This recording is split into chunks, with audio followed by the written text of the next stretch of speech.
안녕하세요 친구들. 자연의 다양한 생물을 만나보는 야생에서 살 수 있겠니 두 번째 시간이에요. 2장 식물과 동물의 생존 전쟁에서는 식물과 동물이 자기를 지키고 살아남으려고 하는 치열한 경쟁을 구경해 볼 거예요. 먹히지 않으려는 식물과 먹으려는 동물의 숨막히는 대결. 과연 승자는 누구일까요? 이 장에 나오는 내용은 초등학교 3학년 과학에서 물질의 성질, 4학년 과학에서 배우는 물체의 무게, 6학년 과학의 식물의 구조와 기능 단원과 아주 밀접하게 연결되어 있어요. 그럼 동식물의 대결이 펼쳐지는 숲속으로 들어가 볼까요?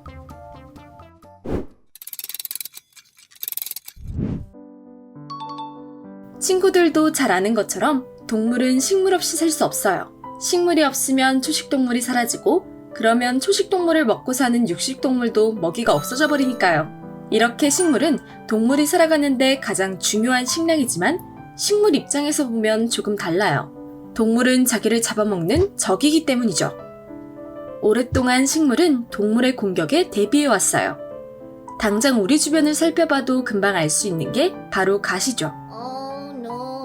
예쁜 장미에 돋은 날카로운 가시는 동물에게서 자기를 지키는 무기라고 할 수 있어요.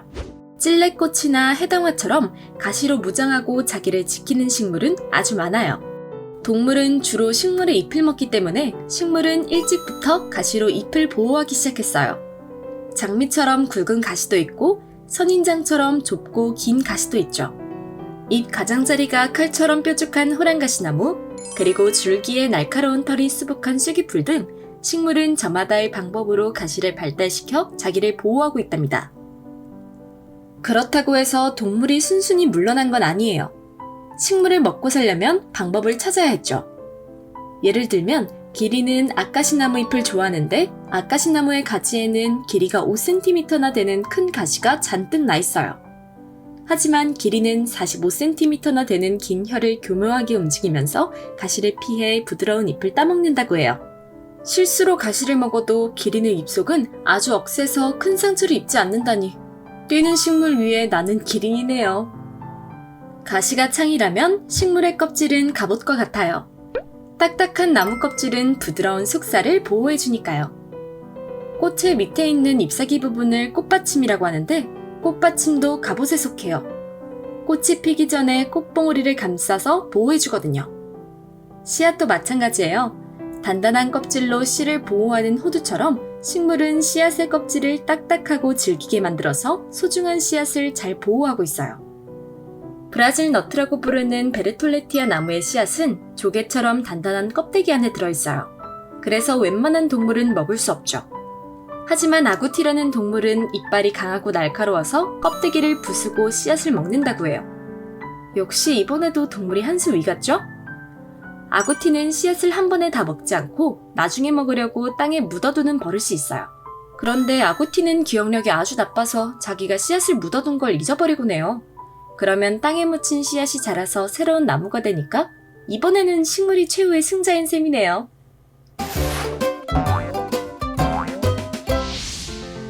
가시나 껍질처럼 눈에 보이는 방법 말고도 식물은 비장의 무기를 또 가지고 있어요. 바로 무서운 독이에요. 독덩굴이나 온나무 같은 식물은 잎과 줄기에 독이 있어서 동물이 함부로 자기를 먹지 못하게 해요. 독이 아주 강해서 동물의 피부에 닿으면 염증을 일으키기도 하죠. 심지어 피마자라는 식물의 씨앗 하나에는 어린이의 생명을 앗아갈 만큼 강력한 독이 있다고 하니 무시무시하네요. 그런데 희귀한 경우이긴 하지만 이런 독을 먹어도 끄떡없는 동물이 있어요. 제왕나비 애벌레는 독이 든 박주가리 잎을 먹어도 멀쩡하게 소화시킨다고 해요. 오히려 잎을 먹고 독을 몸속에 저장해서 다른 적이 자기를 먹지 못하게 보호한다니까 정말 대단하죠? 어떤 식물은 아주 영리한 방법으로 적에 맞서기도 해요. 천적을 이용해 자기를 먹으려는 적을 물리치는 거죠. 우리가 많이 먹는 브로콜리, 양배추, 옥수수 같은 식물은 말벌을 끌어들이는 물질을 만들어요. 자기를 갉아먹는 진딧물을 없애주는 게 바로 말벌이거든요. 식물이 만드는 물질에 이끌려 다가온 말벌은 식물에 붙어있는 진딧물 몸 안에 알을 낳아요. 그러면 알에서 말벌의 새끼가 태어나 진딧물을 먹으며 자라는 거예요. 새끼들이 진딧물을 먹으니까 당연히 진딧물이 죽겠죠?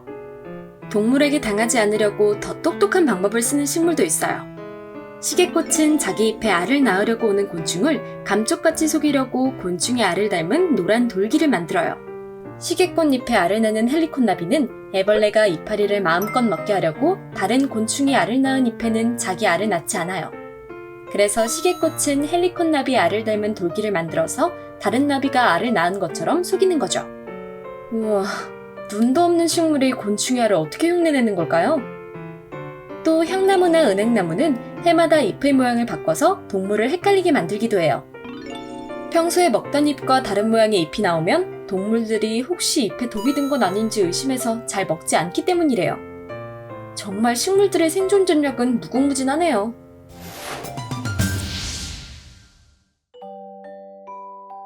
책에서 한 걸음 더 나가는 시간이에요. 앞에서 알아본 식물의 생존 전략은 대부분 동물이 자기를 먹지 못하게 하는 데 목적이 있어요. 한마디로 동물을 막는 방어가 목적이죠. 그런데 식물의 전략을 거꾸로 이용하는 생물도 있어요. 바로 사람이에요. 우리나라 사람은 매운 고추를, 서양에서는 후추를 아주 좋아해요. 고추에서 매운맛을 내는 물질은 캡사이신, 후추의 독특한 향을 내는 건 피페린이라는 물질이에요. 이런 물질들은 모두 고추와 후추가 다른 동물이나 병균의 공격을 막으려고 만드는 화학물질이죠.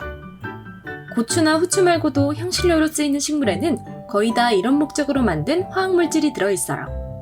하지만 사람은 이런 물질에 금방 적응해서 고추와 후추처럼 강한 향과 맛을 내는 식물을 즐겨 먹으니까 식물에게는 강적이라고 할 수 있겠죠?